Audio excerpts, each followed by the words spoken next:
السلام علیکم سامعین، 11 ربیع الثانی کی تاریخ شروع ہو چکی ہے، 3 اکتوبر ہے۔ عنوان ہے دیش دنیا۔ یہ عنوان ہم نے پہلے بھی شروع کیا تھا، اب لمبے وقف کے بعد دوبارہ شروع کر رہے ہیں انشاءاللہ۔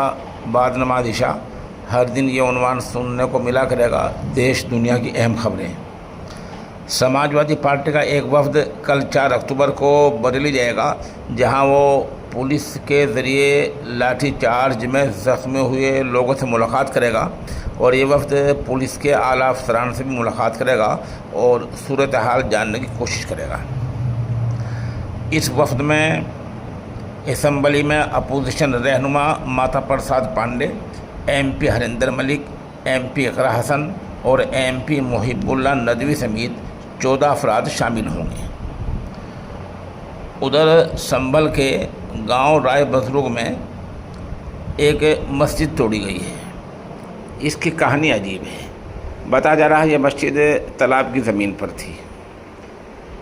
لوگوں نے آج وہاں پہلے نماز جمعہ ادا کی، اور پھر یہ تصویر میں آپ دیکھ رہے ہیں، پھر خود ہی اس مسجد کو توڑا۔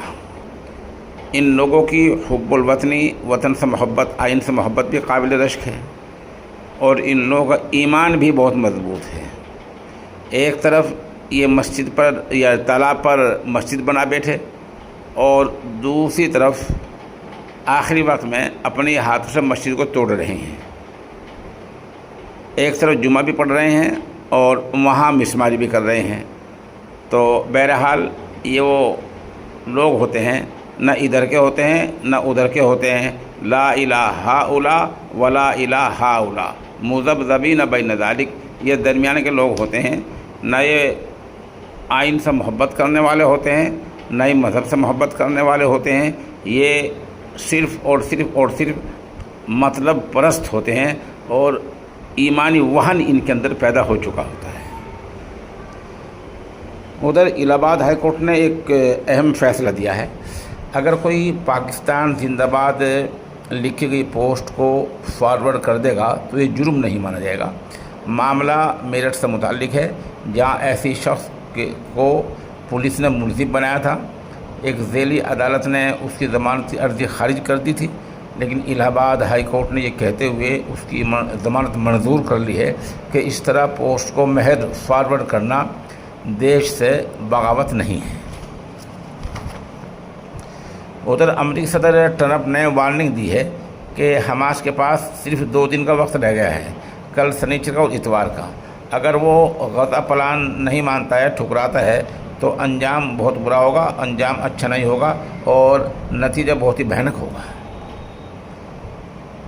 اس طرح ڈھونگی بابا چیتنند، جس کو گرفتار کیا گیا، جو دہلی میں تعلیم اور مذہب کی آڑ میں کئی لڑکیوں کو چھیڑتا تھا، لڑکیوں پر فقرے کستا تھا، غلط میسج کرتا تھا، اپنی خواتین بریگیڈ کے ذریعے خواتین کو لبھانے کی کوشش کرتا تھا، گھپلے کرتا تھا۔ اس سب پر جو پولیس نے دفعات لگائی ہیں وہ میں آپ کو بتا دیتا ہوں۔ ان میں دفعہ 75 بریکٹ 2، دفعہ 79، دفعہ 351 بریکٹ 2، یہ دفعات ہیں۔ اگر الزام ثابت ہو جاتے ہیں تو محض 8 سال کی سزا ہوگی۔ ہونا چاہیے کہ اگر ایسے ڈھونگی باباؤں پر الزام پورے طور پر ثابت ہو جائیں تو کم از کم پھانسی نہیں تو عمر قید تو ہونی چاہیے۔ افغانستان کے وزیر خارجہ امیر خان متقی اگلے ہفتے 9 اکتوبر سے 16 اکتوبر کے درمیان بھارت کا دورہ کریں گے۔ یہ دورہ نہایت اہمیت کا حامل ہے، دور رس نتائج کا حامل ہوگا، کیونکہ اس سے پاکستان کی سیاست پر چوٹ لگے گی، اور وطن عزیز بھارت اور افغانستان کے تعلقات مزید مضبوط ہوں گے۔ سامعین، جس معجون طاقت کے خزانے کا میں اعلان کیا کرتا ہوں وہ انسانی طاقت کے لیے بہت زیادہ فائدہ مند ہے۔ جن صاحب کو چاہیے وہ ہمارے نمبر 96 27 70 90 14 پر رابطہ کر سکتا ہے۔